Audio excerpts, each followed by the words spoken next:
Somebody asked me why I do this, and why I do this is because William Shatner actually sent me an email 3 weeks ago. I told him I'm dedicating my new book to him, and he sent me an email. And I said to myself, geez, William Shatner's like an icon. He's like 90 years old, and he's so fan-friendly. And if he's fan-friendly, then anybody who wants me, a little minor celeb nerd, to go to events and give talks and sit at tables and sign stuff, I'm happy to do that, okay? And my wife this morning, when I sent her a picture of me sitting at the table with all my stuff there, she didn't send me a note saying, I love you, good luck, da-da-da. You know what she sent me? She sent me one text thing that she just created today, which is so cool. Hashtag celeb nerd. Is that hilarious? This is the 40th anniversary of the launch of the Commodore VIC-20. And I'm probably a good representative to talk about that. Let's see. Nope, that's not going to work, so let's try this. Okay, why are we commemorating the VIC-20? Well, because first of all, it was the first full-featured computer under $300. Some people would say it was the first true home computer, and somebody told me today that a good way to define that is if you could buy it in Sears or JCPenney or Walmart instead of a computer store, that's the first home computer, and that probably helps to qualify it. It was the first microcomputer of any kind to sell 1 million units. It came with the first modem to sell 1 million units. Jump-started the home computer revolution, that's for sure. Made Commodore the first personal computer company to reach $1 billion in a calendar year ahead of Apple, which is pretty cool. And I was responsible for helping make that happen. Now, who was I, and how did I come from Oshkosh, Wisconsin? I grew up in Oshkosh, Wisconsin, a little backwater town situated between two lakes connected by a river. And I lived near the river. So I grew up, my mother was a big band singer in the 1940s. She met Al Capone. She met Martin and Lewis, Martha Ray, all kinds of people who sang. She was a headliner there because when she was in high school, she was a really top singer and she wanted to be a singer. One time, Louis Armstrong came to her high school. She said she wanted to be a singer. He asked her to sing. She sang. He was so impressed, he sat and talked with her for 2 hours. And she wound up, after high school, ran away to Chicago with her girlfriend. They were in a drugstore waiting tables. And a piano player from a nightclub came in. And he used to come in all the time. And he said, you know, Dorothy, her name was Dorothy, and her stage name was Mickey Martin. And he said, you want to be a singer? Why don't you come audition, because we don't have a singer tonight. So she went over. All the waitresses came along with her to chaperone her because she was underage. And she went to the nightclub, and he said, what key? And she said, I don't know. She didn't know keys. So he said, well, just start singing and I'll figure it out. So the guy played the piano, she sang, she was hired. She went from making a few dollars a week to making hundreds of dollars a week. She went from staying in a little junky like YMCA to staying in a hotel. And she became a headline singer for like 3-4 years in the 40s. And she met Al Capone when he got out of prison. He stopped there one night, all kinds of stories. So that was my mom. And then when she had me, she quit singing, and she raised me as a single parent. And I had my first fishing pole when I was 3 years old. And that's important because we go fishing at Bogan's Basin, which is 10 minutes away from here. Stan, my buddy there, our wives let us go fishing whenever we want. So we go fishing here. So I grew up in Oshkosh, Wisconsin. I went to college there. I was a member of Zeta Beta Tau fraternity. And that's me right there, dressed as an alien. Okay, I painted my face silver. I was totally silver. It was pretty interesting. And I studied journalism, and I managed an apartment. My first management job was co-managing an apartment because this guy here, Dan Curtin, was an Army veteran. He was Trooper of the Year for the Pacific area, and he had capped teeth from all the fights he'd been in. He was tough as nails. If one of the tenants in our 14-room Victorian house, if one of the students had a gripe about somebody stealing food, his response was to grab them by the throat, throw them up against the wall, and cut off their breathing while he was explaining to them why they shouldn't be bothering him about food being stolen. And so I met him one night in a bar, and he was telling me these stories. And he said, I could really use someone to do tenant relations. If you do that, I could do the rest, and then we can paint the house this summer, and we both get free rent. And that's what we got. So I became like a house manager. And this was the beginning. We wallpapered our walls of our apartment with all kinds of posters of our heroes. And we had Steinbeck and Victor Hugo and George Bernard Shaw. But Hemingway was preeminent because I wanted to be Hemingway. This was the age of existentialism. And I was studying journalism and literature. I wanted to be Ernest Hemingway. So they instituted a 2-year ROTC program, and I signed up for it. And I said, Hemingway and Steinbeck saw war, and they were journalists. I want to see war. I should go to Vietnam, see war, but I should do it as an officer because I have more control. So I signed up for ROTC. Now here's the deal. I did some really cool, quirky, quasi-legal things in the 2 summer camps I went to. One morning, we were forbidden from running around and stealing battalion flags during summer camp. The ROTC cadets were doing this. It was like a frat joke. And we were forbidden from doing that because it was creating havoc. So on the 4th of July, everybody was gone from the post, and a couple of us were bored, and we said, let's go get all the guidons. But let's not steal them. Let's make a fake requisition paper. So I borrowed a typewriter from our sergeant, typed up a fake requisition. One of our guys could march cadets. He was like in his cadet drill team, and he marched us. We bloused our boots like airborne, and we marched up 3 a.m. in the morning because we figured all the losers who didn't have anything to do 4th of July they would be sleepy and they'd be willing to hand over their flag. So we went around and we got six company flags, and we took them back and we hid them in the ceiling of our barracks.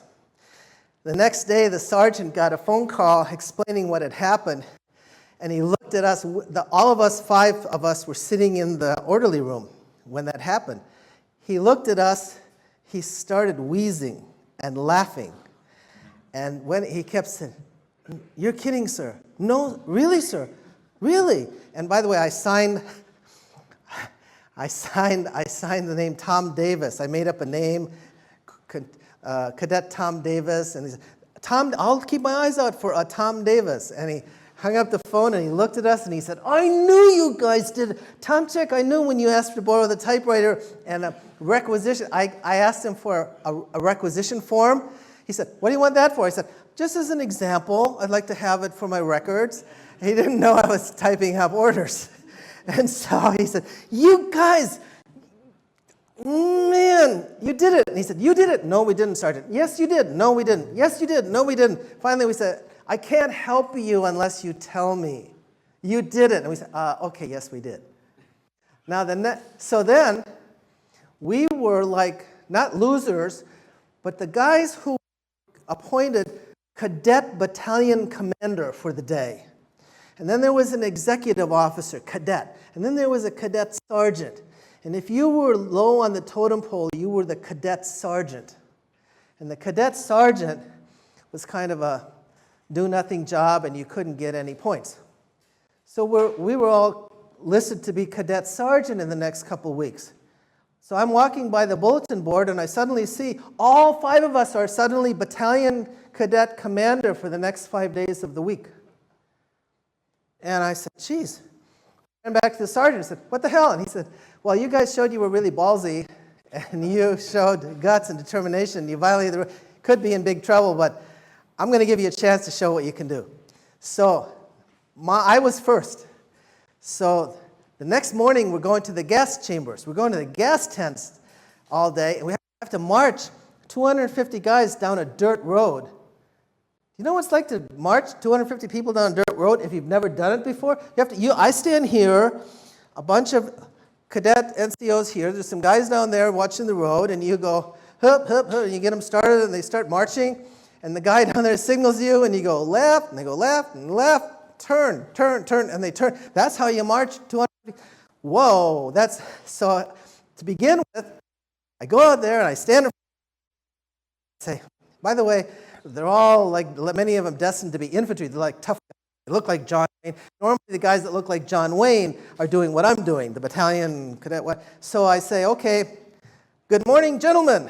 And they go, I go, shoot. And I go, are you ready for the gas chambers? We're going to go to the gas tents today and learn how to deal with gas. They go, no. I say, okay, dismissed. I go, this is going to be a disaster. So I run to my other 4 conspirators. And I tell them, you tell everybody they get to go to the beer hall in the PX tonight, which they've been prohibited from doing for a week because everybody wanted them to stay there and polish boots with toothbrushes. So I said, you guys get, every night this week, we get an hour to the PX in the beer hall. And I can guarantee it because the next guy that takes over tonight is my buddy and his buddy, and we're the 5. So spread the word. So they went around and they made that deal with everybody, and everybody bought into it. So after breakfast, I get out there and I go, good morning, men. And I hear, good morning, sir. Boom. And the ground shakes like an earthquake. I say, are you ready for the gas tents? Da, da, da. And they go, yes, sir. Boom. And I go like, holy cow, I created a monster. So the whole day went great. And at the end of the day, they said, you know, Michael, you rated the highest of anybody in the camp so far. And the only reason we took a couple points off is because all the platoons were singing different songs, trying to out-sing each other to show how great they were. And so when I came back, I had the highest score for the summer camp, and I became a cadet company commander at the university. And here's the point. When I graduated in the top 5 in my class, a distinguished military student. The day I graduated, the major and the captain took me aside, and they said, Michael, we're very concerned about you. And I said, what? I just graduated in the top 5. I'm a distinguished military student. They said, no, we're really concerned about you. By the way, the major was a Silver Star winner. He had called in a fire mission on his own position when he was overrun. He was a tough guy. He said, we think you're going to do horrible in the Army, and we're very concerned. Number 1, you smile too much. You have to get more serious. I said, okay. You have to change your personality. And the second thing they said, you got it backwards. You think the men come first. The men don't come first. The mission comes first. Sometimes the men have to die. And I said, no, if you take care of the men, they'll kill for you, and if necessary, they'll die for you, because they know you have their interests at heart. And so I was kind of like confused. I went to the colonel after that, and the colonel said, you know, Michael, when I recruited you, you turned out just like I thought. Nobody knows it, but the draft is going to be replaced by the volunteer army, and you are the perfect officer for the volunteer army. So when I got in the Army, I kept my personality, I kept my attitude, just like I am today. I made friends with everybody. I got every assignment, every school. I went to airborne school. This is me getting ready to make a parachute jump in airborne school. I went to Fort Bragg. I became public information officer for the 18th Airborne Corps and 82nd Airborne Division, and I was like in the Corps headquarters, and I did that. I jumped on airplanes, helicopters, I jumped with movie cameras, I did all kinds of stuff. When I left Fort Bragg to go to Vietnam, because remember, I wanted to be that guy. I wanted to be Ernest Hemingway. So I got to go to see war, so I volunteered for Vietnam. And I went to Panama. Of course, I'm a rule breaker, right? So I maneuvered. I told everybody I had to go down a week early to Panama to jungle school on the way to Vietnam so I could get a week off because I speak Spanish and I could go carouse around Panama, which I did. And so when I was checking out to go to Panama, there's an enlisted guy, a specialist at the human resource desk, and he's processing my paperwork. He says, "Hey, Lieutenant Tomczyk, I know you." And I said, "What do you mean you know me?" He said, "Everybody knows you." I said, "What do you mean?" He said, "Did you ever notice when you had extra duties to do, you had light duty, like guard duty once, cafeteria duty, no widow's grave duty for veterans killed and stuff?" And I said, "Yeah, I noticed I had it pretty easy." He said, "You know why? The duty roster is maintained by enlisted men. And anyone who's a martinet, who treats us badly, who has a steel rod down their spine, we give them all the worst duties. And anyone who we think is a really good officer, they get light duty. And you..." Okay? Now that's something you need to know about me before I went to Commodore. So here's what happened. I only worked for generals and headquarters. When everybody else walked into the general's office and went, "General, da-da-da-da-da," like this, I was the guy that went in and said, "Hey, General, how's it going? Got any problems I can help yourself?" And the general, "Hey, Michael, come over here." And that's my relationship I had. So I got used to dealing with people at the top of power, some of the toughest SOBs you could possibly. I had a guy once, a colonel, chase me around a table once, yelling and swearing at me, and I just kept my cool, and I just held my ground, and I won, okay? But that's the kind of people I was dealing with. So then my buddy, the buddy I met in Panama said, "Hey, Ernest Hemingway, you got to come out and see combat. It's 1972. If you don't see combat, you're not going to be Ernest Hemingway, not going to see anything. You got to come out on a jungle patrol with us."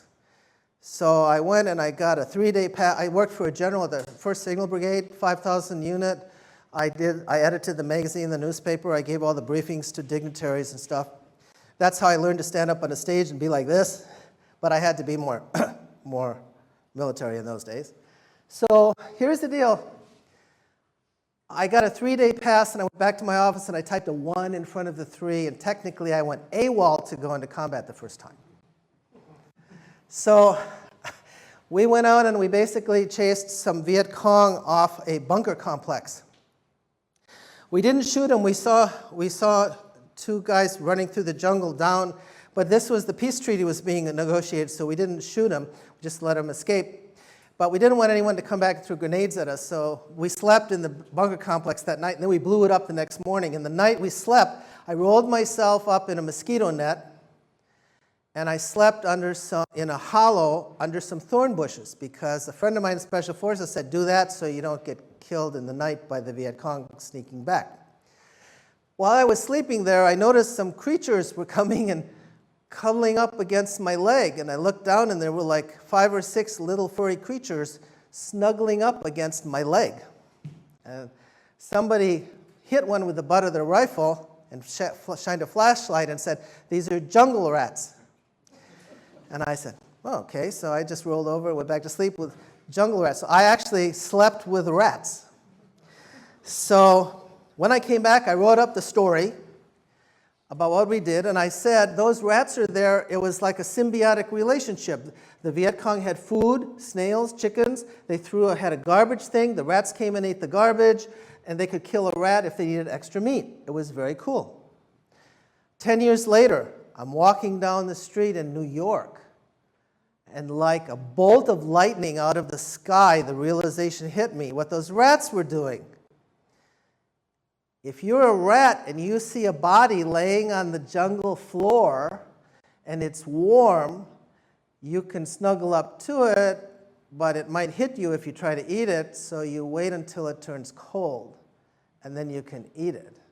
And that's what they were doing, and they had learned that behavior. It was gross. So, but I didn't realize it at the time. So I wrote up my exploits. In 3 weeks, I came back. My general called me every day and said, "Where's Lieutenant Tomczyk?" And every day, the radio operator, I went like this, and the radio operator said, "General, he's on patrol." Well, the general was thinking, I'm on patrol from the patrol. The patrol is only 20-man platoon, right? So they say, "He's on patrol from the patrol." So when I come back, nobody said a word to me. Nobody said, where were you for 2 weeks? The general never said a word to me. I wrote up my story. It was in newspapers and magazines, military newspapers and magazines. 3 weeks later, the general calls me into his office and gives me a Bronze Star. That's how I earned my Bronze Star. I made captain in 2.5 years instead of 4 years. Okay? 4 years was the minimum to make captain. I made it in 2.5 years. I also got an Army Commendation Medal, all kinds of awards and stuff. I never changed my personality, and I took care of the men first, and that's what Norman Schwarzkopf taught us, and now we sort of lost that philosophy, unfortunately. But that's, my message to you is, these kinds of lessons that I learned at this stage in my life still apply. So if you encounter some of these situations that I'm also going to tell you about in my presentation, think about what I said and what I did and if it applies to you, and it may help you get by and succeed a little bit. So when I also, after Vietnam, I went to Korea. When I was in Vietnam, that's actually me with Bob Hope on the stage behind me. I took pictures of Bob Hope, Martha Ray. Then I went to Korea. When I was in Korea, I was there in 3 years. In Korea, I walked in the general's office one day, and he was fretting, and he hung up the phone, and he started swearing. And I said, what's wrong? And he said, fracking George Jessel thinks he's Bob Hope. He's creating all kinds of hell for us, and he knows Nixon, and this is creating all kinds of problems for me. And I said, hey, I used to be in PR. Attach me to his entourage, and I'll make sure he's happy. So I wound up traveling for a week with George Jessel, the Jewish comedian, in his bed when he called Richard Nixon on the phone and talked for an hour. And then one day he says, hey, go see Billy Graham. And I said, excuse me? Billy Graham's doing a big revival. So we went over and spent an hour with Billy Graham. And when we were done, I had gotten to know them. And I said, hey, could I get a picture with you guys? And Billy Graham says, Michael, of course, come here. And they all threw their arms around us. And then we took this picture with Billy Graham, the Christian gospel leader, and George Jessel, the famous Jewish comedian, and me. Okay? So those are some of the pictures I had. And also, when I was in college as a newspaper journalist, I photographed Nixon. So it's so weird to be in Korea hearing someone talk to Nixon when in college I photographed Nixon. Now, that was me before I went to Commodore. Now, after I got out of the Army, I came back to Wisconsin, met a guy who taught me to be a consultant, hired me for his consulting firm. I was an investor relations consultant for 3 years, decided I needed an MBA, went to California to get an MBA. When I was in California, I got my MBA. I wanted to manage something. I became a consultant in Beverly Hills for 3 years. I met a lot of movie stars. And I was a 20-some-year-old advisor to the CEOs of publicly owned companies. So I worked for generals, I worked for CEOs. So then I took a job to manage a company in San Francisco called Metacolor. Come on, go. Try this. Okay, I do need some technical help. It's not advancing. There it is. Okay, got it. Okay, so in 1979, I'm the general manager of a little company that does special effects for movies and also graphics for Atari. Is that cool? So there's the graphics for Atari. So while we're there, Atari makes us a beta test site for the Atari 600. And it came with a game called Star Raiders. What's the significance of Star Raiders? Anybody know? It was the first game and computer that had star fields built into the firmware. So when you traveled through space, the stars went by you in 3D. And spaceships could come really small from the distance and come toward you, and you could shoot them like that. It looked really real at that time. So I couldn't get my to stop playing with a stupid game. So I took it home. This is a classic story in my life. 3 mornings later, a thin shaft of light is coming in through my living room windows, and I'm sitting at the coffee table playing this stupid game. 3 nights later, and I realized I hadn't been to sleep for 3 nights in a row. I grabbed an hour 3 days in a row and went to work, and I So what did I do? I quit my job. I lived off my savings for 6 months. I started writing. My first article was for Computes Gazette. It was a review of the game Star Raiders and an interview with the guy who did it. And the guy who did it was a chip designer. And he wasn't doing games anymore. He just did a one-off. And that's what got me into it. So then I started doing articles on Apple accessories. I went down and I met Jobs and Wozniak and interviewed them. Pretty soon, I'm a friendly guy, as everybody knows. I got to know them really well, so I could go hang out at Apple. So I was hanging out at Apple, going down. I'd walk in. I was the only guy who could walk past the front desk without having to get a name badge, and they would yell at me. They said, Michael, get back here, get your name badge. And I said, I'm going to see Woz. He's right behind the wall, and you know who I am. And I just keep walking. And Woz would say, hey, Michael, come on in. Andy Hertzfeld, who looks like a gnome, and Andy and Woz were doing yeoman's work. And Jobs would occasionally come in. So one day, Jobs and Wozniak were there, and I said, hey, I'm not doing this for my health. I want a job. And they said, fine, we know who you are. Go in the cafeteria, look at the job requisition list, pick out something you can do, and we'll hire you for that. I went, okay. So I went in there and I looked at, whoa, did those look sterile? They were like bureaucratic sheets and typed up in little boxes and forms, and they looked so sterile. And I went through them and I went, the guy at the front desk, the security badges, the sterile thing. I went, maybe I can do better. Apple was, think of Goldilocks and the Three Bears. Apple was Papa Bear. So then I went to Atari and I asked them for a job. And Conrad Judson, the vice president of consumer electronics, offered me the job director of software. I was so mad when I walked out of Atari. First of all, he said, computers are like stereo systems. They're going to sit on shelves and they're going to be just like stereo systems. And I thought, that's not quite it. Second thing was I was mad. You know why I was mad? I said, software? I'm a marketing guy. Why didn't he offer me a marketing job? And I was mad because he didn't offer me a marketing job. So then I said, okay, that was Baby Bear. By the way, Atari lost $1 billion in 5 years. Almost nobody knows that. They lost $1 billion in 5 years after all their achievements. Can you believe that? They lost money. Apple had too many geniuses. So I said, Commodore. And I had been taking classes at night to learn BASIC and software at a computer store. One night I had to use an Apple, and the next night I had to use a PET because they never had enough computers to go around. And I became unintentionally ambidextrous. So as a journalist, you learn something. You can call anybody on the phone and get an appointment or a meeting with anyone. If you're ever going for a job, call somebody that can help you get the job. Tell their secretary, find out who their secretary is. Call their secretary and tell them, hey, do you think your boss would be willing to meet with me for like 20 minutes and give me some guidance? I'm not really looking for a job. I'm looking for guidance. Go meet with the person. If you hit click, they'll offer you a job. And that's how you get a job, okay? So I already knew this. So I went to see Jack Tramiel.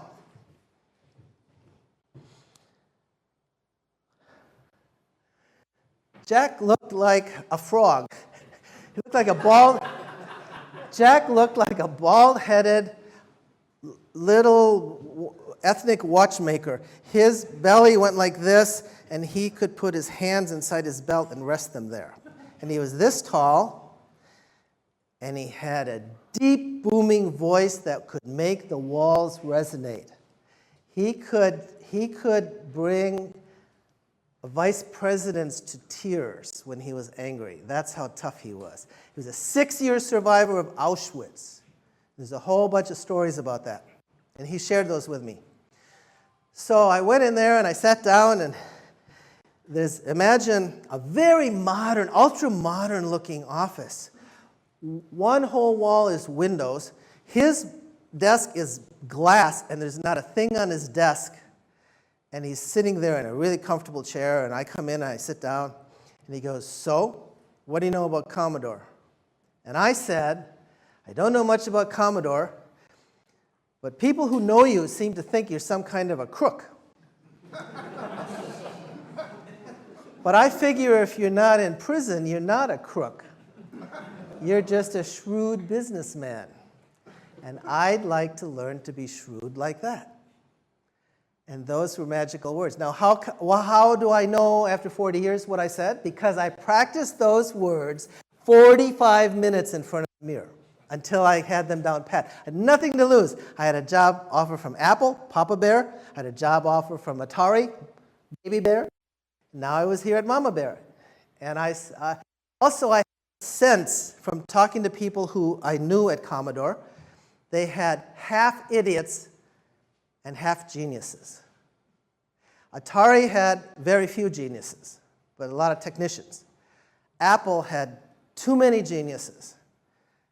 But boy, if you put me in a company that has half idiots, the genius work kind of being held back by the idiots, I can fix that. And I told Jack that.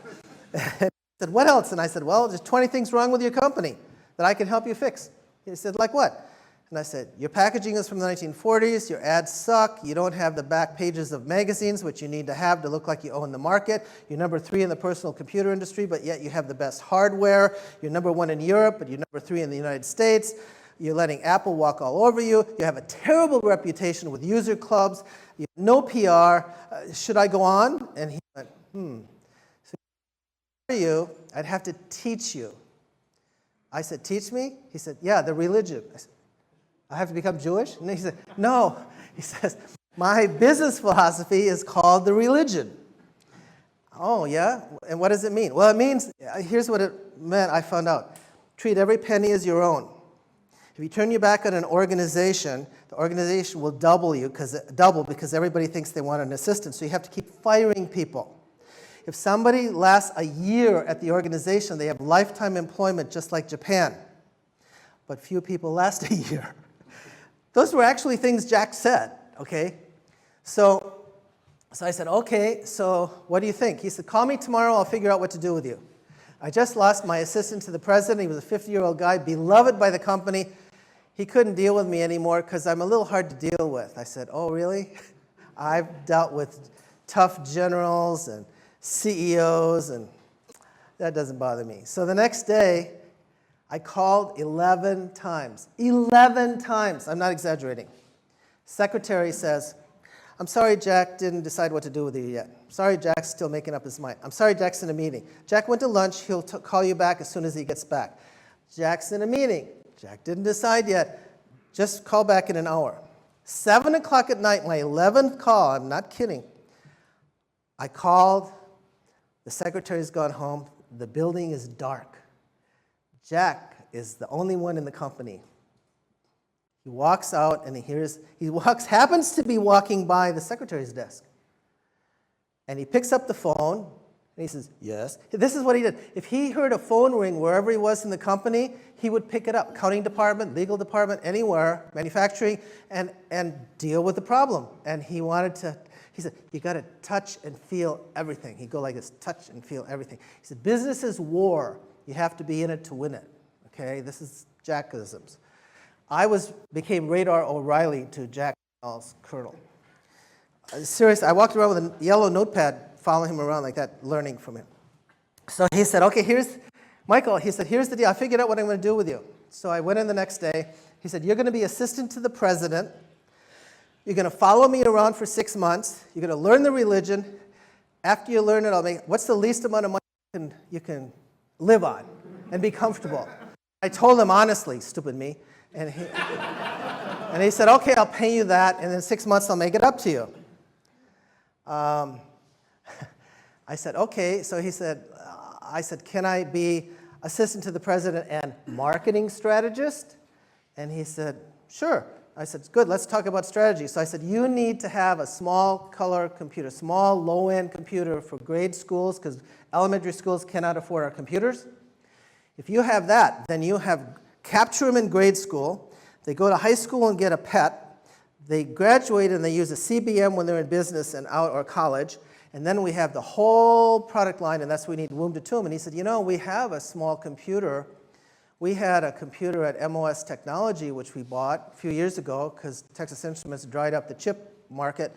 So we had to make our own chips, so we bought a chip company, MOS.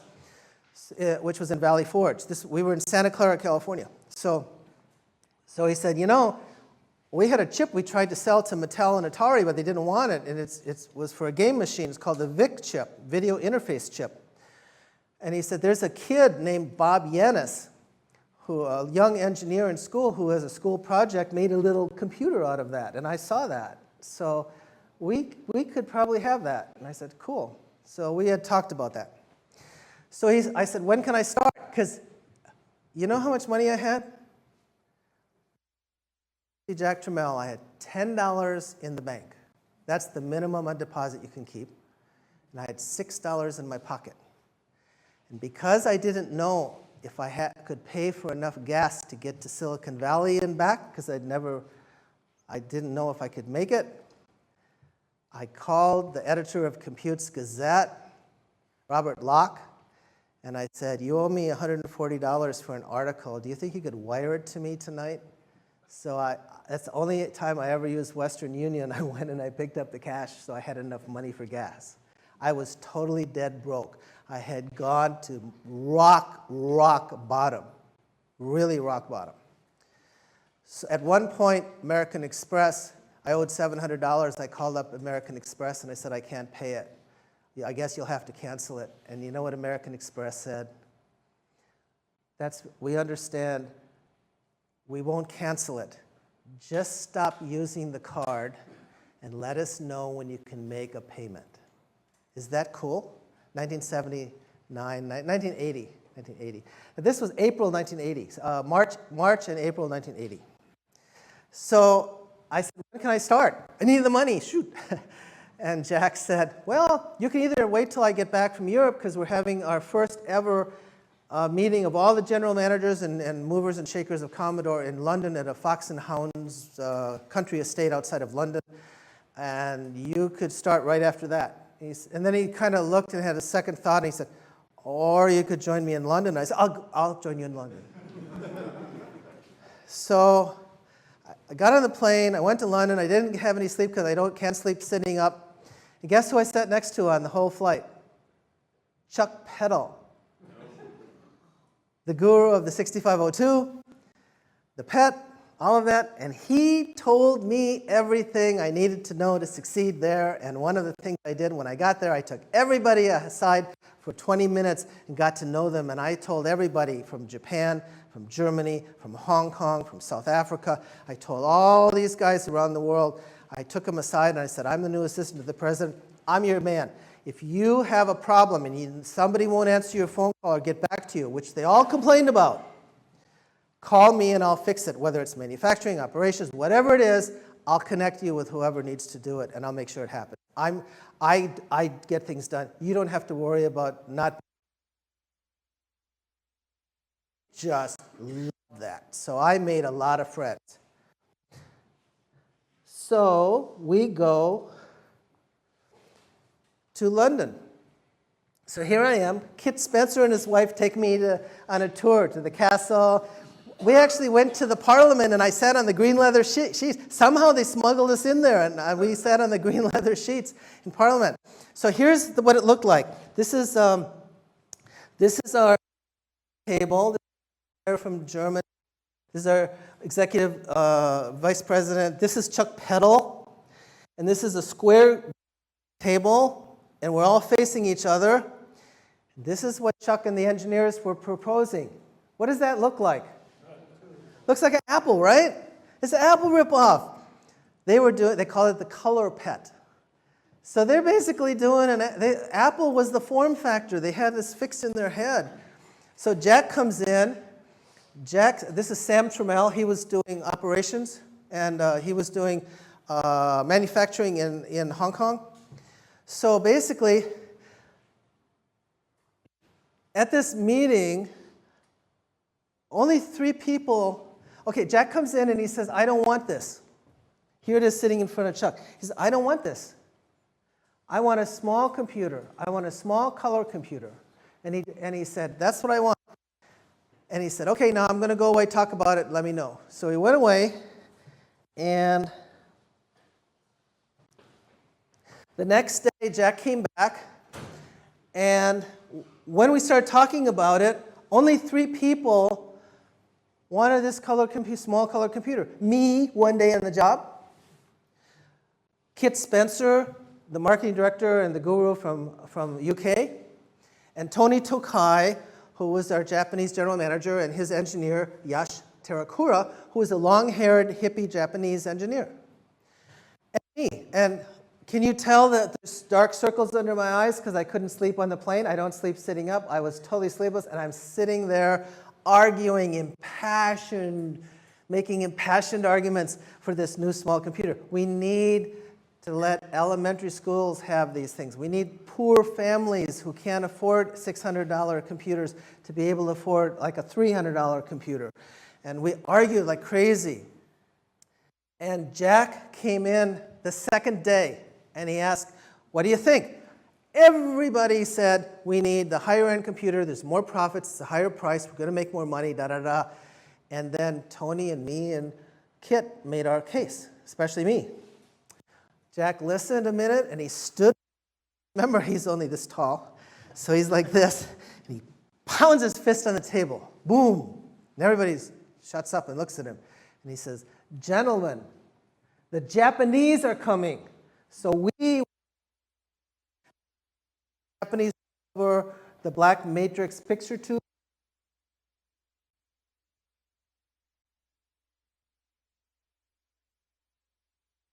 Computer at the end. We knew it.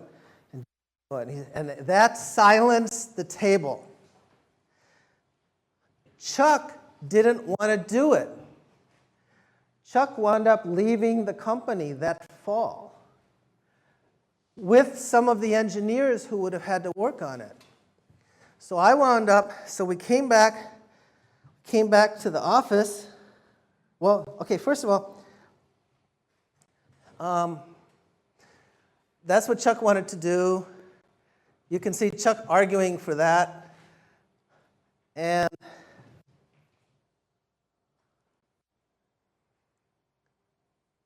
so after that meeting, we flew to Germany. And this is like the second meeting. We went to Germany and we met with some German government officials. And Jack said, there's a bankrupt electronics factory here. We like to manufacture computers there. We want some breaks from the government. We want a lot of breaks. It's like 106 people, and we want to take over this factory and make computers in Germany. And the Germans, I was at the meeting, and the Germans said, why should we do this for you? And he said, because I was in Auschwitz and you owe it to me. He sneered. And then he said, plus, and he smiled, it'll be great publicity for you. And they looked at each other and they went, okay. Jack wound up going to Braunschweig, West Germany. He met with the factory, the whole organization, 100 and some people, in a warehouse, and he started off by saying, I'm a Jew from Auschwitz. If some of you are veterans and some of you have strong feelings, if any of you don't want to work for a Jew from Auschwitz, you're welcome to leave, no hard feelings. 6 people stood up and left, but 100 people stayed. I asked Jack, do you hate the Germans? Why do you work with the Germans like this? And he said, I don't hate the Germans. The Germans didn't kill the Jews. The rules killed the Jews. Germans as a culture follow rules. If maniacs follow the rules, they're following madness. That's what happened. And that's I think that's partly a rationalization. But that's the way he felt.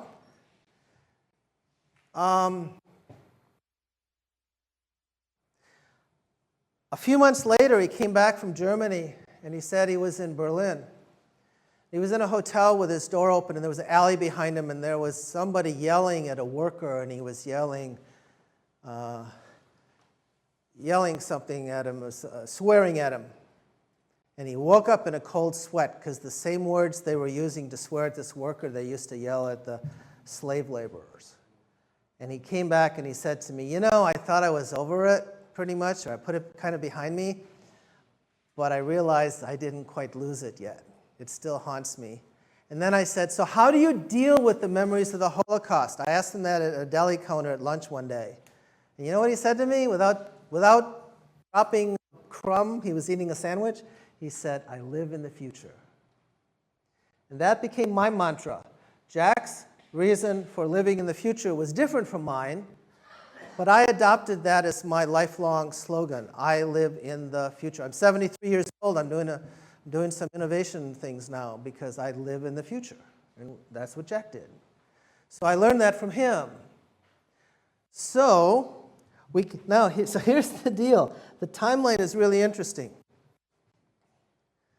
So my first 3 weeks with the company. In London, Jack says, let's do a new small computer. We go to Germany and we get them to give us a factory.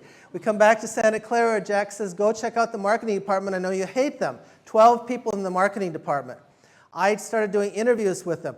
They had thrown out all our customer data cards the 2 days before. They had no PR. The trade shows were screwed up. Everything was messed up. All the software contracts for all of our games for the pet had lapsed. And I came back and I reported this to Jack, and I said, this is a mess. So one day, I go into the marketing department. It's a whole wall of glass offices. And the receptionist is there, marketing receptionist. I go to Jack's office. I go to the marketing group, Jack's office, marketing group. I go to lunch. I come back. All the offices are empty. And I say to the receptionist, and she's looking down like this. She's writing. And I go like, so where is everybody? And she said, they're gone. Jack fired them. I said, excuse me?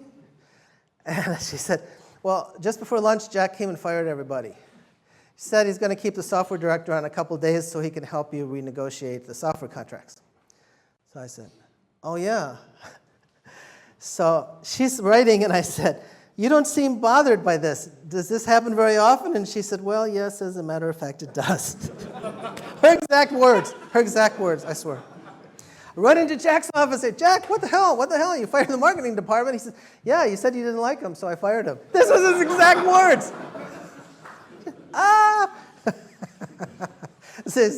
Jack just talked shorthand, you know.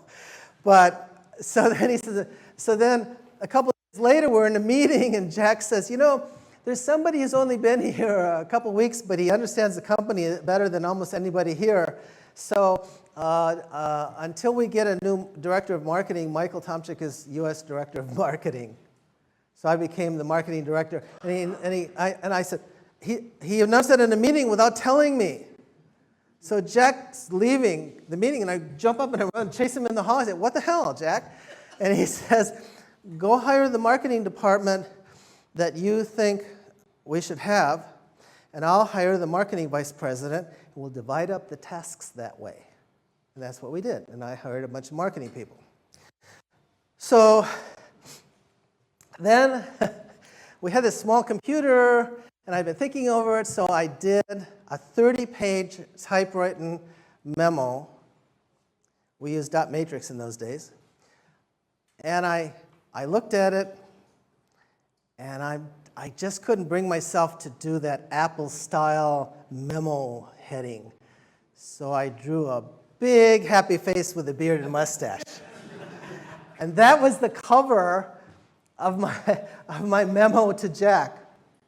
And I took it in, and I threw it on his desk, and he looked at this big sheaf of papers with a cartoon on top of it, and he said, what's that? And I said, that's everything should be done with the new computer. Make sure whoever does the new computer does all these things.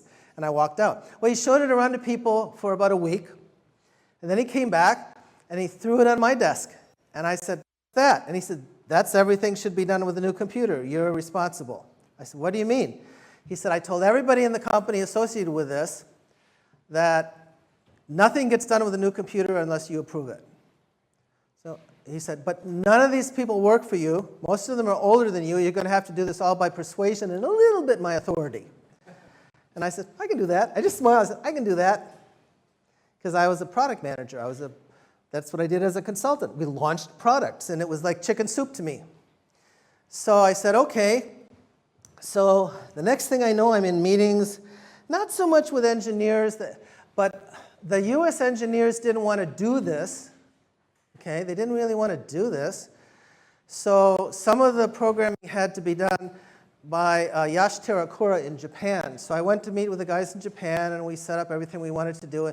The guys who really did the VIC-20 were a small group of engineers who were left after Chuck Peddle left, Tony Tokai in Japan, and our Japanese guys and me, and we were kind of like putting this all together. Some other people were with us, and mostly it was run by me and Tony Tokai figuring out what to do. We decided to launch the computer first in Japan.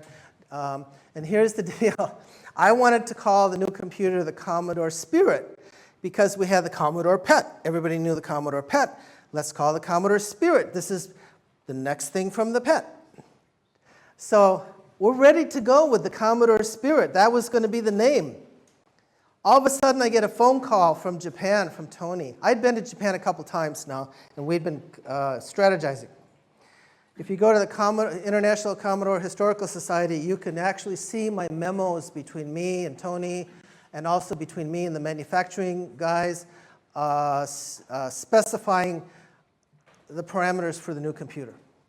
One of the things I wanted was programmable function keys, because Tony took me to a secret location where NEC was showcasing and market testing their new computers, and they had one that was a little computer with orange function keys. And I said, I want those.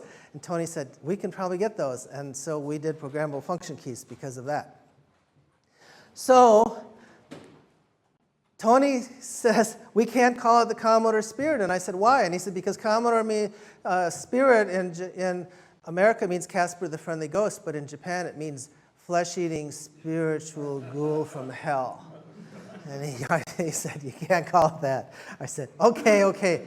So I said, let's call it the VIC, but we can't call it VIC because VIC is horrible. So I said, let's call it VIC-20. So Jack asked, I said, so Jack comes in for a review of the product, and I tell him we're going to call it the VIC-20, and he says, why VIC-20? And I said, well, VIC stands for video interface chip, but VIC sounds like a truck driver. So we're going to call it VIC-20. And he said, why 20? And I said, because 20 is a friendly number. 5, 20, 100. They're friendly numbers. I picked 20. Jack said, okay. Had nothing to do with anything else. That's why. Then he said, what's the price? And I said, well, I think we can make it and sell it for $300, so the price will be $299.95. He said, why $299.95? And I said, because that's a marketing trick. $199.95 sounds closer to $100 than $200. $299.95 sounds closer to $200 than $300. And that's why. It's just customer psychology. And Jack said, okay, just like that. Now here's the cool thing. Jack said, I have an infrastructure. I call it the family. There's like 20 guys in the company. John Fagans, a few other, John Fagans, some of the engineers, some of the marketing guys, Dick Sanford, the executive vice president. Some of they're like 20 people. Harold Speyer in Germany, Kit Spencer, Bob Gletto in the UK. These guys were what he called the family. He says, once you're in the family, you can do anything because I trust you. I trust your judgment. Just do what you feel. You understand the religion. Dick Sanford once told me that he fired a general manager from a region when he was not qualified to do it. And he went and fired the guy, and the guy said, you can't fire me, I outrank you. And Dick said, you screwed up, you're fired. And then he called Jack and said, I fired this guy. And Jack said, oh, good, he was screwing up. Dick Sanford told me that story. That's a cute story. Dick was a very big supporter of mine, by the way. Very, very serious, tough guy, and wonderful, wonderful human being. Became a philanthropist later in his life, and he's a wonderful guy. So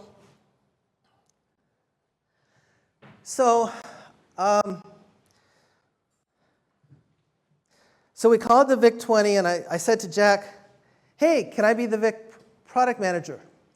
Jack said, no, I don't believe in product managers. I said, you don't believe in product managers? He said, no.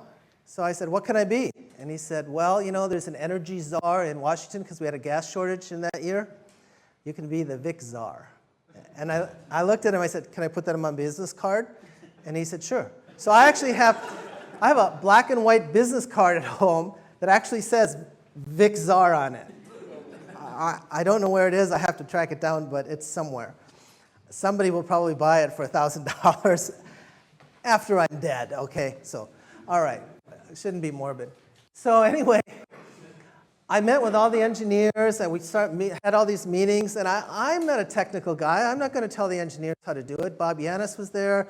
Some of the other really good engineers made this happen, and they squeezed a lot and kludged a lot to make this happen, and I have to take my hat off to the engineers. Really invented the VIC-20. I'm like the marketing guy who did the VIC-20.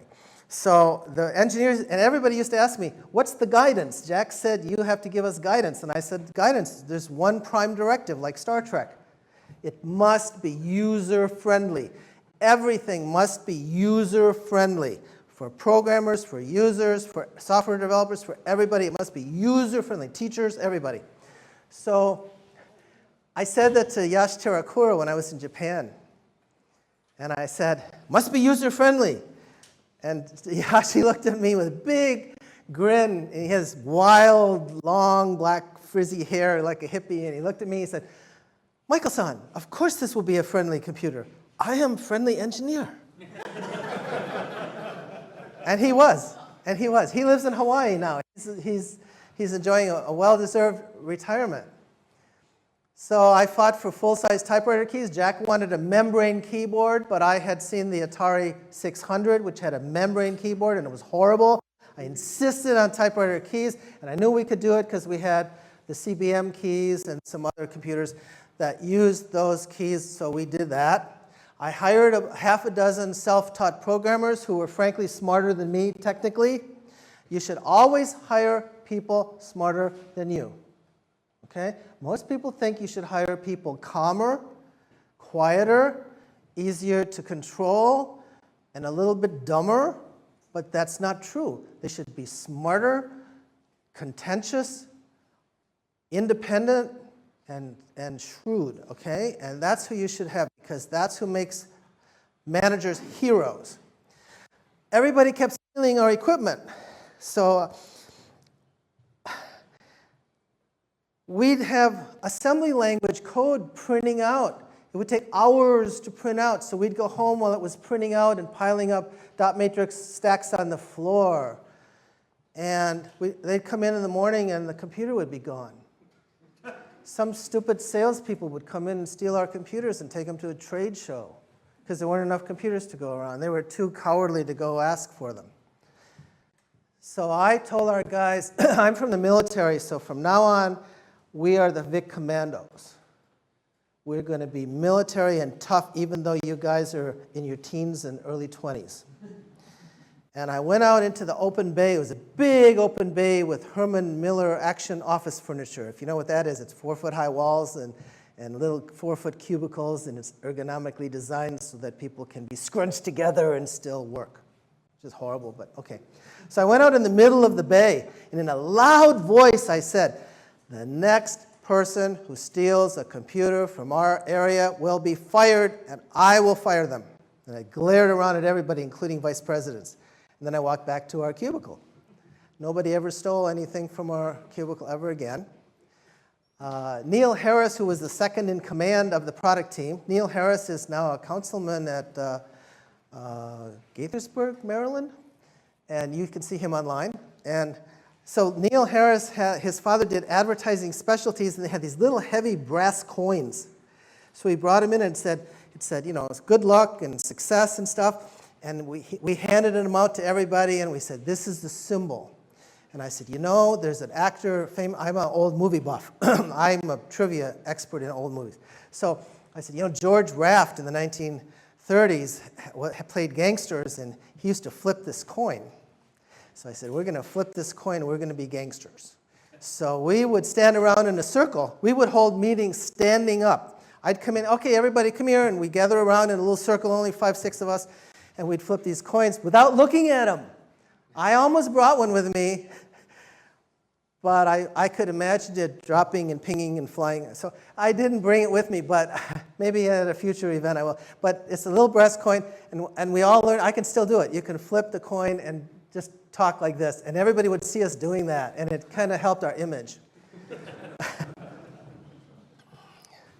This is the VIC commando team, and you can see this is we needed. This is our secretary right out of secretarial school.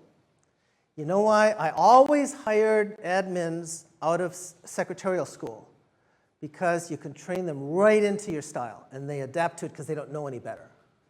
And instead of somebody who has like bad habits or other practices. So this was Sue Mitnock, Neil Harris, Andy Finkel, John Stockman, and that's me, looking like Charles Manson. and look how young. I mean, no wonder people were stealing our freaking computers. We look like babies, you know. Shit. Excuse my language. Okay, so here we are. This is my original VIC. I still have it. It says VIC-20 Commando. Okay. I still have this. It's old. Probably doesn't work, but that's the one. And the first 100,000 VICs overheated. And I said to Jack, these VICs overheat. And Jack said, don't worry, nobody will notice.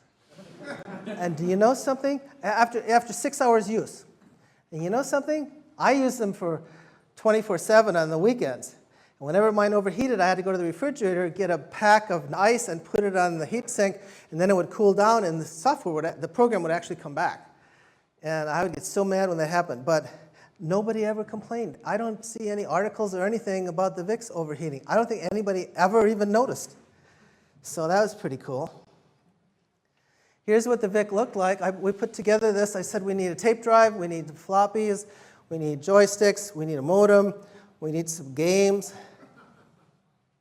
And the memory was 5 kilobytes. We said it was 5K computer, but when you turned it on, it netted down to 3.6K. Do you know how much 3.6 kilobytes are? Do you know how much that is? You know how much that is? RAM? It's 1 page of typing paper, including the spaces. That's what 3.6 is. 1 page of typing paper is about 3.3K. So it's about 1 page of typing paper. Now, what the heck do you do with that? So we introduced it in Japan. I'm not going to go into that too much, but it was introduced in Japan as the VIC-1001. We took it to Seibu department store. We introduced it.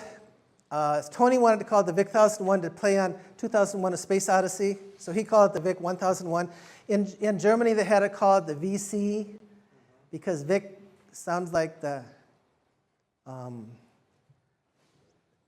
F word, okay, in German. So it was called the VC there. And I was there for the launch and at Seibu department store, and the thing was, all the competitors from all the electronics firms were there sent their engineers with screwdrivers. And we had to keep shooing them away from our displays because they were constantly trying to unscrew the case to take a look at how we managed to do a computer at that price. And we were making money on that CPU. That's an important thing to keep in mind. We were vertically integrated. We made our own chips so we could make a profit on the computer. Now remember that for later. The VIC became the first microcomputer to sell 1 million units. And we knew what we were doing. We weren't just stumbling around doing something cool. We knew we were changing the world because we knew elementary schools couldn't afford these. I'm from a lower middle class family, single parent, raised me and my sister. She was a nurse's aide. And I know what it's like to be poor or not have a whole bunch of money. Although actually I didn't feel poor because I had the largest paper route in our city when I was growing up. So I always had enough money. My mom never realized that. Later in life she said, I'm so sorry we were so poor. And I said, I don't remember that because I always had money for my paper. I had 200 Sunday papers. That's a lot of money for a kid. So here we are. And I also put If you notice the VIC-20 keyboard, there's a key that was unassigned. So the engineers came to me and said, would you like to assign this unassigned key, Michael? And I said, sure. Put a yen sign on there and a pound sign. That was homage to Tony Bukai and to Kit Spencer, and it allowed us to use that keyboard for the PAL version and the Japanese version. Okay, so that's why that key is there, in case people are wondering. Some people ask me about that. So then at this time, I hired 7 students from Drexel University to answer the phone, do customer service, because we were selling so many of them. We were being flooded with calls, technical calls, programming calls, basic programming, all kinds of stuff, hardware, software developers. What do we do? But we had by now our user community had been energized. So I said we need a modem because we had some pre-internet networks at that time. CompuServe, The Source, Dow Jones were telecomputing networks that you could use by telephone. So I said, wouldn't it be great if we had an affordable modem that people could use to connect and let the users answer each other questions, and our 7 poor students won't get inundated all day long with questions they can't answer. So I asked our engineers to do a modem, and they said they don't have enough bandwidth. So I went outside and I found a little modem company that made infrared-based modems for factories and warehouses. And I asked them if they would do it on their own dime, and I would pay them a royalty if they were successful, and the only rule was it had to cost $33. Because you take $33 and you triple it, and that creates $99, which is the price target I had. That's the rule of thumb. Something costs X, 3X is the retail price. So they went away and started working on it, and they kept coming back with these acoustic modems like this. These things cost $600 approximately at the time. I had one. So one night I came home from my from a convention. I went like 3 times a year to Las Vegas to computer conventions. I learned to gamble for 3-4 nights in a row without losing anything. The max I ever lost in a night was 300, and the most I ever made was 600. And I never lost. I like won like 80% of the time. I could just play and play and play because I learned how to do that. Whenever I was ahead, I put money in my suit pocket. And whenever I was behind and ran out of money, I would have to decide, keep playing or leave, and then take the money out of my pocket and see what I had, and I was usually like $100 ahead or something, okay? So I learned to do that. So I come home to my hotel room one night, and it's like past midnight, 1 a.m., and these engineers are sitting like Indians camped out in front of my room. And they said, Michael, we can't do it. We can't do $33. And they showed me a diagram of this. And I said, listen, I have a direct connect modem at home, high level, costs $600, but it connects direct to my phone.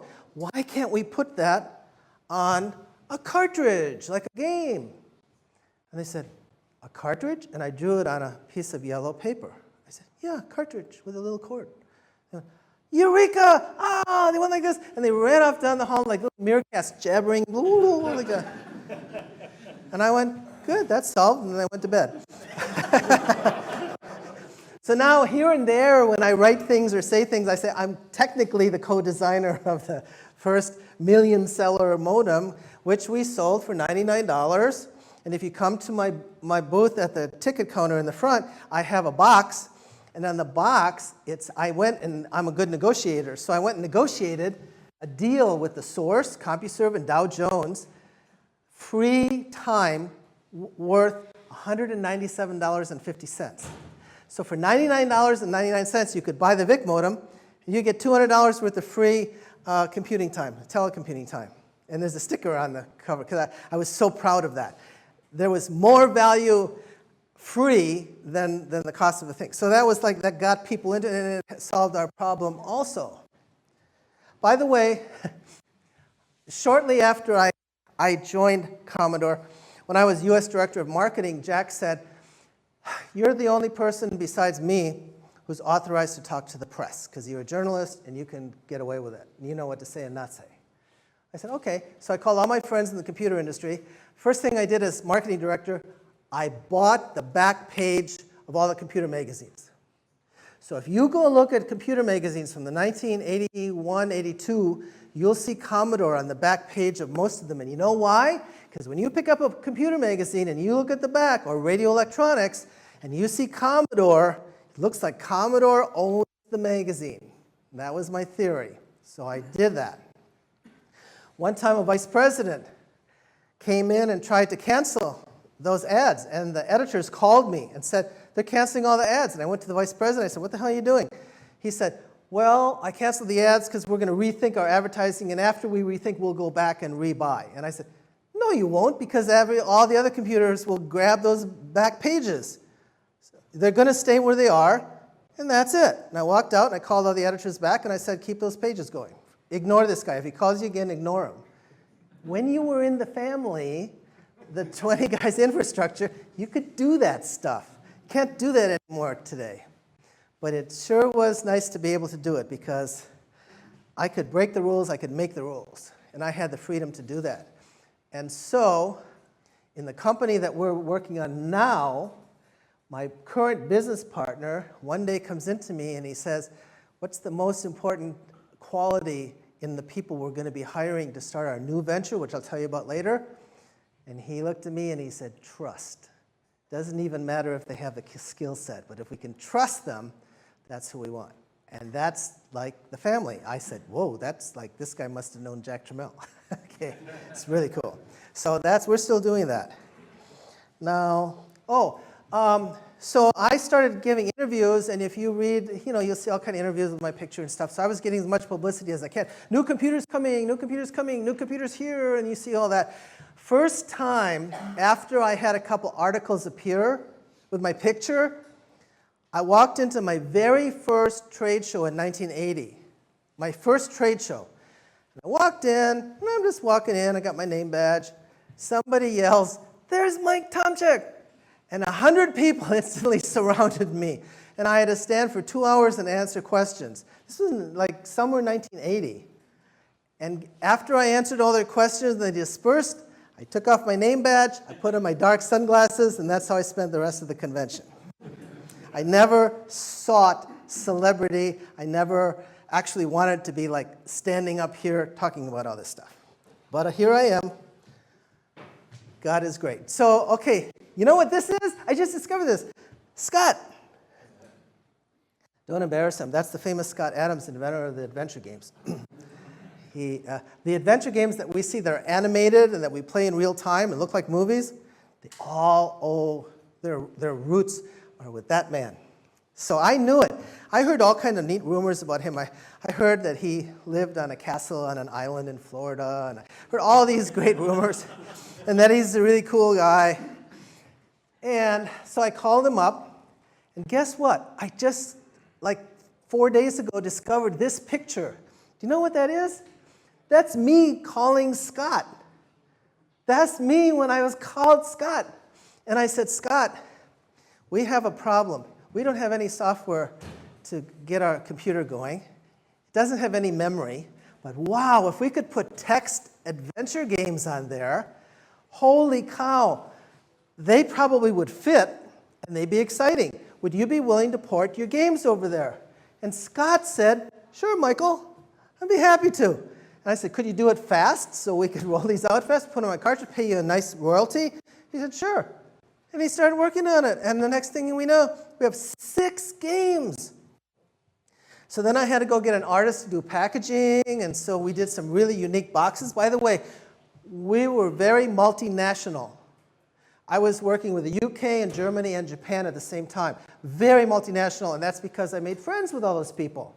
So I could call them anytime I wanted for a favor. And they would call me if they had something.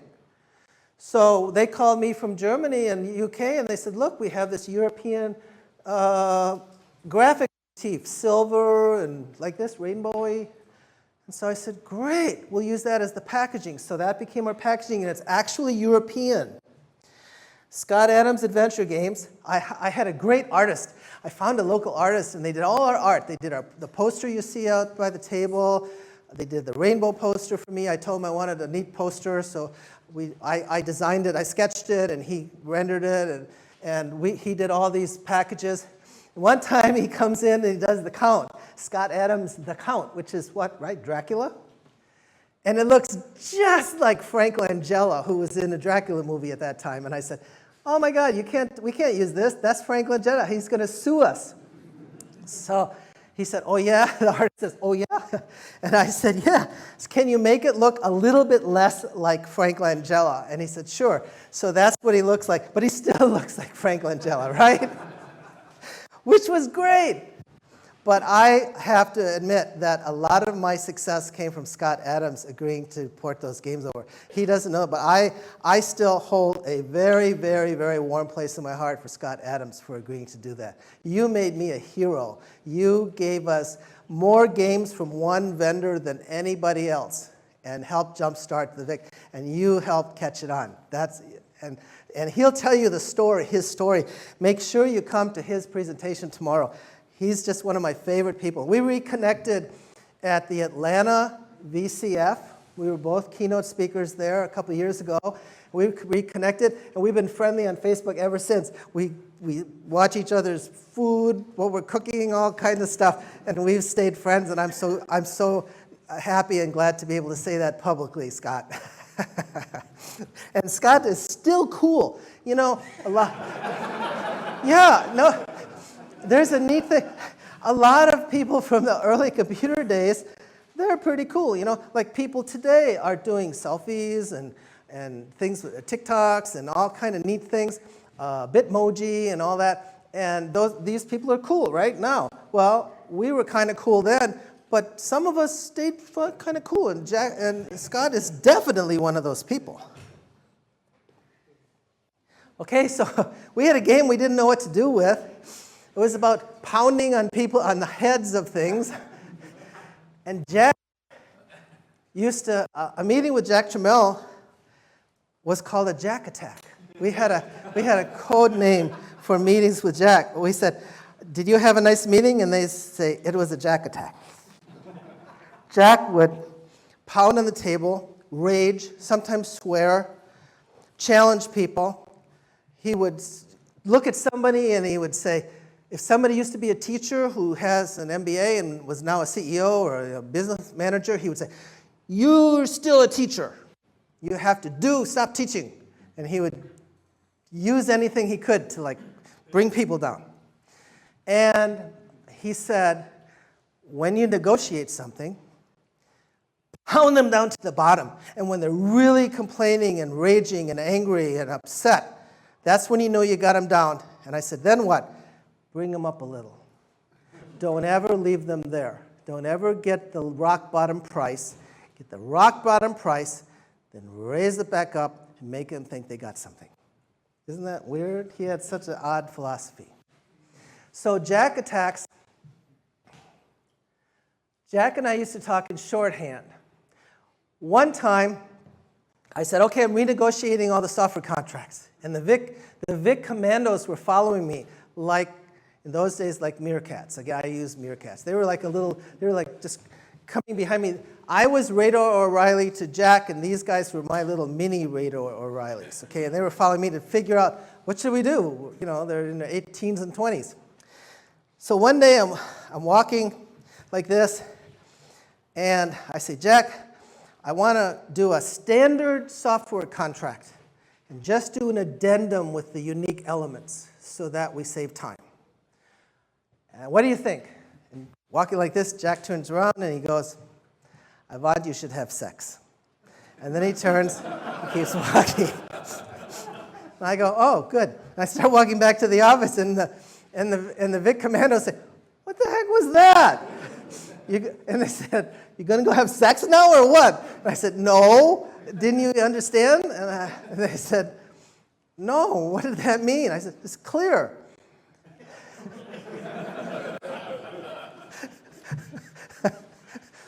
Jack's a very nice guy. No.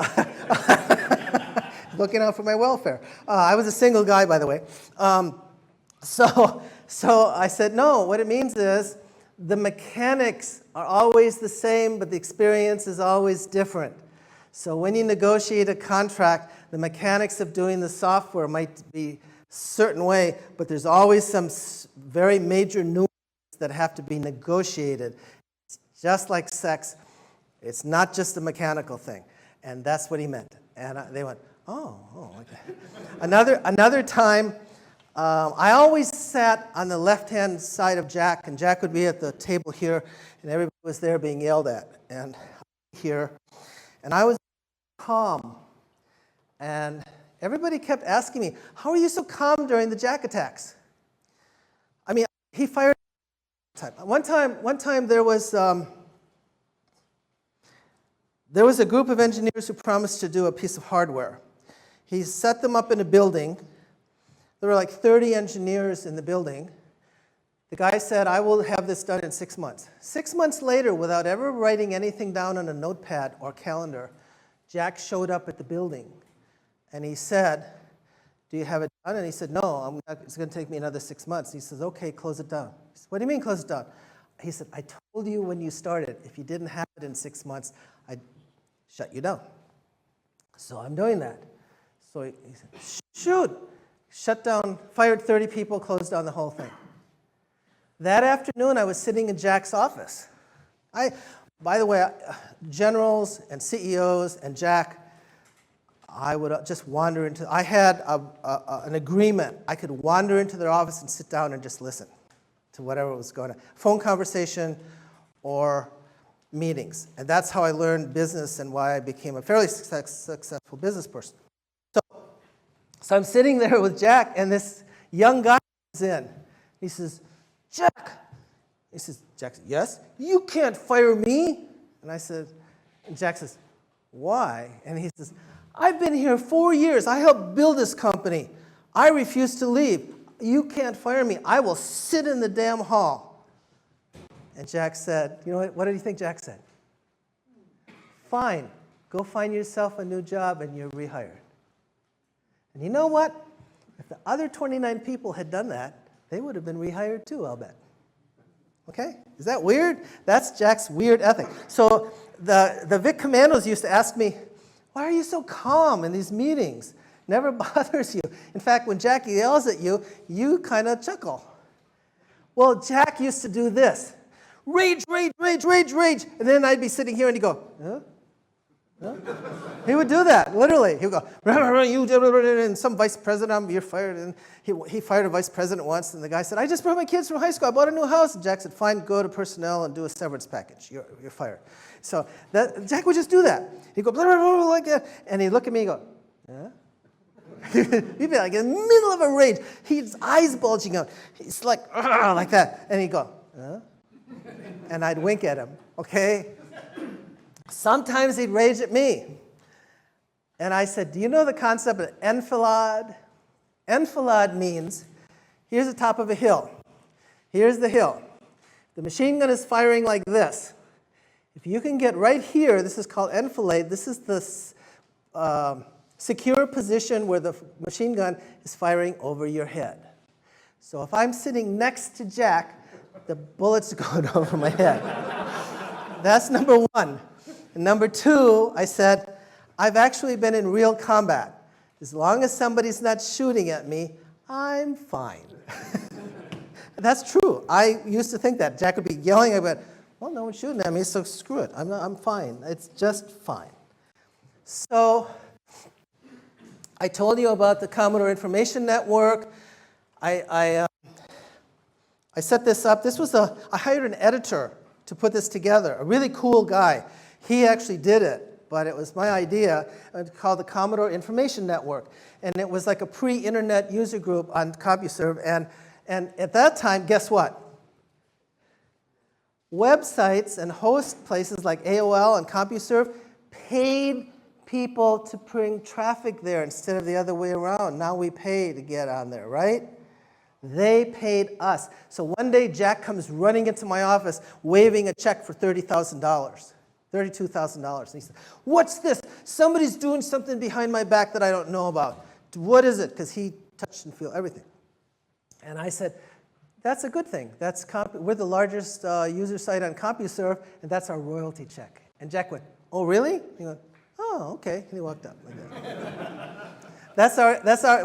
Those are some of our interactions and the kinds of things we were doing in those days. It was like Wildcat. It was like the equivalent of Wildcat oil drilling during the Wildcat oil drilling days, except translated into home computers. So then, one day I noticed that Atari was advertising computers for people with a trademark. And I ran into the lawyer's office. I said, can they do that? Computers for people? They can't. That's generic. And guess what the lawyer said? Yes, they can. And I said, fine, then I want to trademark the friendly computer. And they said, you can do that. I said, trademark it. So we trademarked the friendly computer. And if you go back and look at all the computer magazines from the 1980s, you can see a point where everybody stopped calling their computers friendly computers. Is that cool? So then, some people are here, I think, are related to people who helped get Bill Shatner as our. We hired a very high-powered ad agency, and we had some really good people in marketing by this time, by 1982. So they hired Bill Shatner to do this, and I was privileged to go. I was on the Today Show one Christmas. There were 6 other computers there, but I got there 2 hours early, like 3 a.m. in the morning with my team. We set up everything so everything was linked from this computer to the television on the Today Show. So we were on a rolling stand. So all the other 6 computer companies, IBM, Apple, et cetera, Mattel, came and had their computers there for Christmas. And they were sneering at me, saying, we got prime position. Tomczyk's over there, because you ain't so hot. And then at the very end, when it's almost ready to shoot, Brian Gumbel says, okay, guys, bring in the VIC-20. And these guys went, huh? And the whole show was about the VIC-20. The whole show. And by the way, these are the other ones. That's what it was. That's because I got there early and I had my team with me and we did it. So Bill Shatner was there. I was there at the shoot. I have the rare distinction of being the first guy to actually show Bill Shatner how a real computer works, because all those were fake on Star Trek. So there's another picture of me looking down, pointing out the keys and stuff. I actually am the first person to show Bill Shatner. 3 years ago, I sent him this picture, or I called his assistant and I said, do you think Bill might autograph it? It was the late 80s, at that time. And his assistant called back and said, Bill said send several copies, and he signed 3 copies. I have one on my wall, I sold one, and I'm keeping one, okay? I'll sell it in the future maybe, but it'll be autographed by both of us. And I autograph these, I have them for sale. If you want to contribute, it's like crowdsourcing. Like for $50, I'm selling these autographed by me in silver ink. And the reason is because this pays to help me archive memos and things. I have boxes of memos that I have to go through, and this kind of pays for all that process, scanning and digitizing and stuff. So if you want to contribute to preserving Commodore, you can buy that. I only have about 8 or 9 left. What else? Oh, and then I told Shatner's assistant that he's my new book, which I just finished, is dedicated to him and has this picture in the front. And he sent me a nice email 3 weeks ago. And he's 90 years old and he's going to space, and how fan-friendly is he? So people ask me, why are you here? I mean, what do you get out of this? And I go like, hell, if Bill Shatner is really famous and 90 years old can be fan-friendly, who am I to not come to a vintage computing festival and make myself available to anybody? Thank you. Thank you very much. That's supposed to make me cry while I'm giving my talk. That's the rule. Okay, so here I was. Then, the guy who did Speak and Spell at Texas Instruments wound up working for one of our subsidiaries in Texas. And he wound up doing this voice module. And one day he calls me up, and I knew everybody by this time. So he called me up and said, Michael, you were an English major, right? And I said, yeah. And a journalist? why don't you do a 256-word vocabulary for the Commodore magic voice?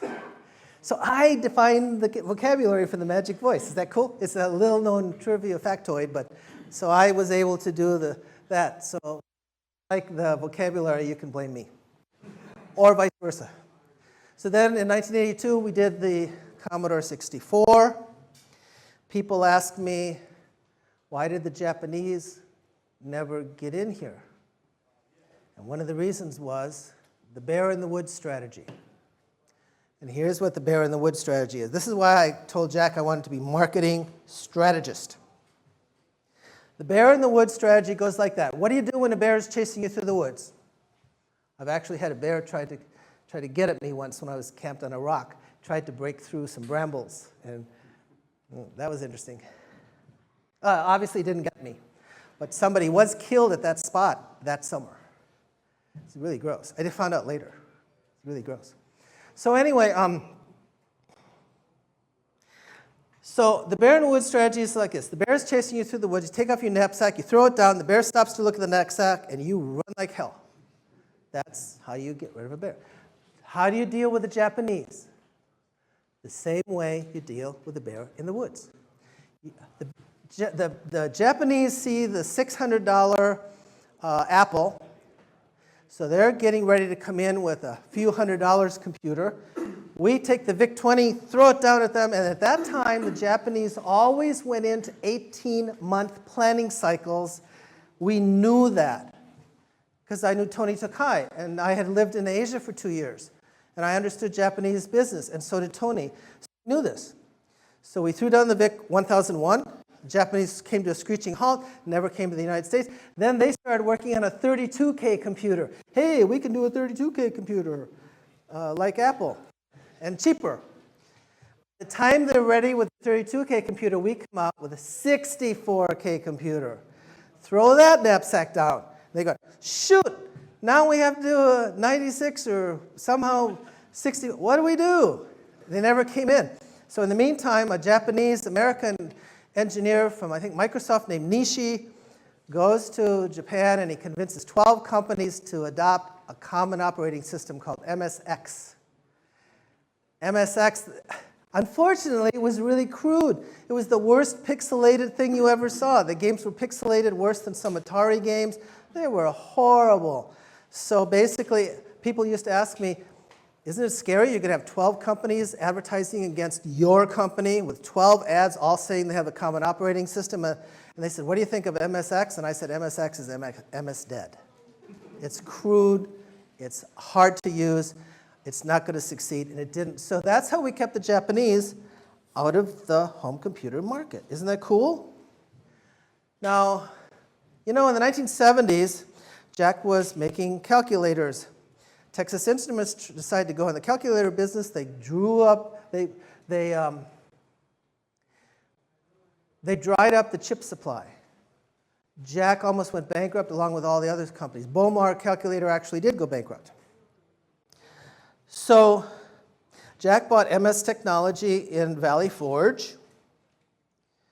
Later, he would move the company to Valley Forge from California, and you know why? Because the engineers kept leapfrogging, going to other companies. It was so easy for them to go. If they had $1 million house in California, the same house cost $250,000 here. So if they sold a $1 million house in California and they came here to work, they couldn't afford to move back. Jack said that. Those were that's the main reason we moved the headquarters here, to keep talent from leaving. And we did that. And that's why I'm in Pennsylvania. There was a long time when I had apartments in two coasts, both coasts, and I commuted back. I had cars on both coasts. Was that the only Hallmark? Huh? Was that a Hallmark building? That was on Moore Road. Yeah, it was a greeting card company before Jack Oh, got it. MOS? The headquarters building. Oh, I don't know about that. All I know, it was empty when we got there, and that I told the designers who were putting it together, I want that corner office. And vice presidents kept coming over and telling the architects, scratching out my name and writing their name in. Finally, I went to the architect and I said, you write that in, you write my name in, you don't let anybody change it, you tell them to come see me if they have a problem, And if you aren't prepared to do that, you're going to lose the freaking contract. And I didn't have to talk to any vice presidents. The vice presidents went there and went, oh, okay. And so I got a nice corner glass office in here. In 1983, a Business Week or Newsweek reported that Texas Instruments had 26% of the home computer market, and that was a lie. We were way ahead of them, and Jack was livid, and we were all livid, because it made him look like they were doing great. So then our engineers back-engineered the TI-94 and found out that they could not make a profit on the CPU. They had to be making their profit on peripherals and software, which is exactly what was happening. So guess what happened?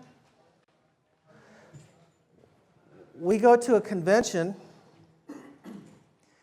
and Texas Instruments has $1 million booth, black and silver chrome, 2 stories high with like a lounge on the second floor and hors d'oeuvres and stuff. And we have a little $100,000 booth with our stuff there. We're already sold 1 million VICs, and it's gray carpeting and little shelves. And I looked at Jack and I said, boy, it looks like we're serfs next to the castle, but we're actually selling more than they are. And he says, yeah, and they're losing money on their CPU. So he said, I know what to do about that. So he called a press conference that afternoon, and he announced that we're cutting the price in half of all of our software and peripherals.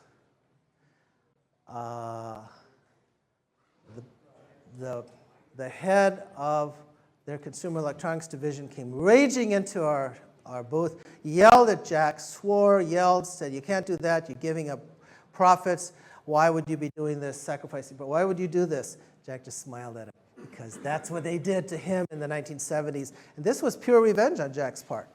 He got back at Texas Instruments, which dried up the chip supply in the 1970s, and Jack had a long memory. So that's what happened. On Friday, I had friends at TI. They told me what happened. They got on a plane that afternoon. They flew back to Texas. This was like about a Wednesday. That Friday, they did a public announcement they're getting out of the home computer business. So we were king of the hill. The problem was that Christmas, they dumped all of their computers on the market for $87.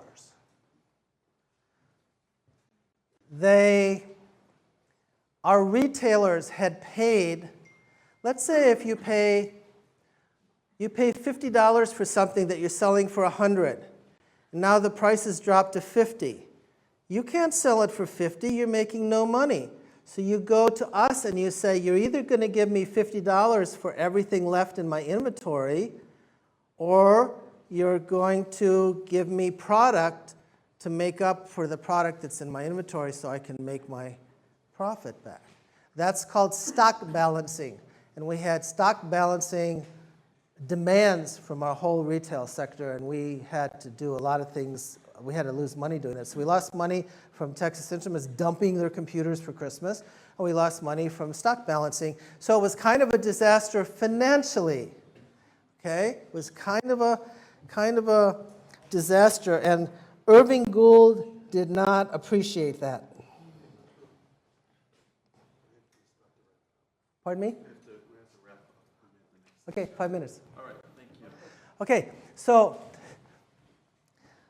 Jack was planning to nominate his 3 sons to come into the company. Jack wanted to fund the company by issuing more stock. Irving wanted to do it through finance.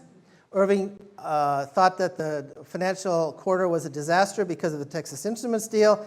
He fired Jack. He said, we need professional management. We can't do wildcatting anymore. So he literally fired Jack in January. And I was the first person to know that it was official because the secretary of the lawyer called me on the phone and alerted me first. And I knew that. So he left, and then he took 6 months off, and then he bought Atari. He was given Atari. He was given Atari by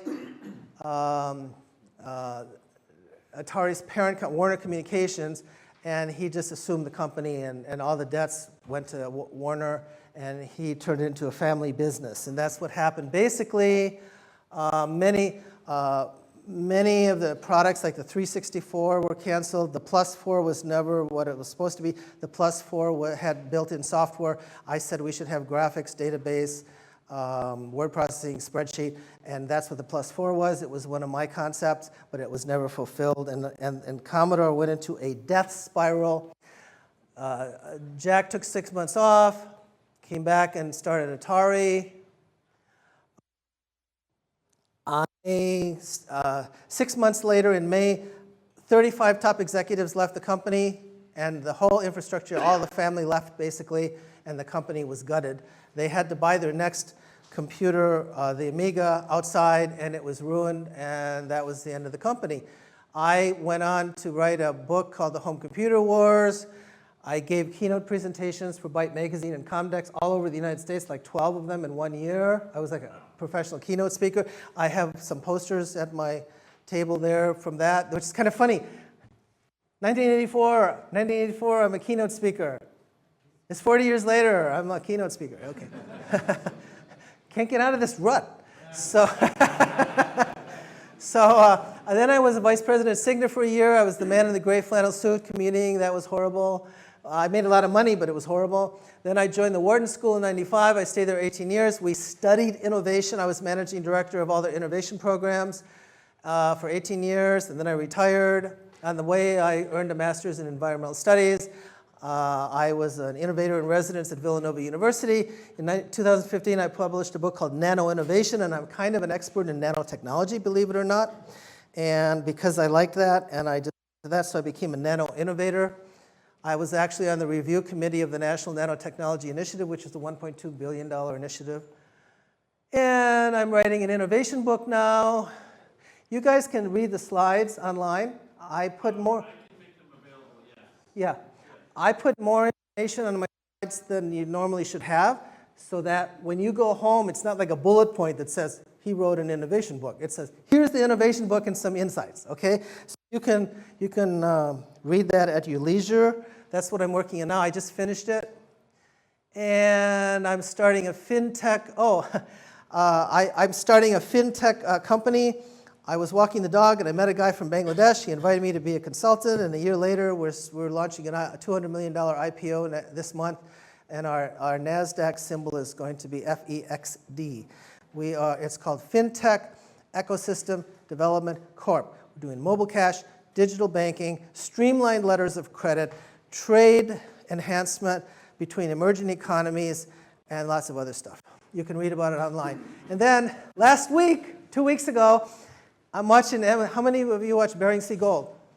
Okay, so I'm watching Emily Rydell online, and she says, we have a contest, guess the weight of this gold pan, and I've been watching the show for 10 years, so I guessed the weight, and I won the contest. I beat 3,000 people. Is that fun? If you go here, there's my name. Is that funny? So I won a bag of pay dirt. And I go, this is the funny thing. This brings closure to the whole thing. Remember the picture of me 3 years old with my fishing pole? This is what I do with Stan Casper right there. Every summer and fall, we go fishing in Brielle, and this is what we catch. So that's it. And this is what happened. Jack retired in the 80s. I'm retired. I did a lot of fun stuff. We fossil hunt. You can see fossils at my site. My wife and I do fossil hunting, which is the opposite of futurism. And Hug Shark, we do scuba diving. Irving died in '84. Jack co-founded the Holocaust Memorial. Jack died in April 2012 at the age of 83. We will always remember him because he had a slogan which we followed, making computers and technology for the masses, not the classes. And I thank you very much for your attention.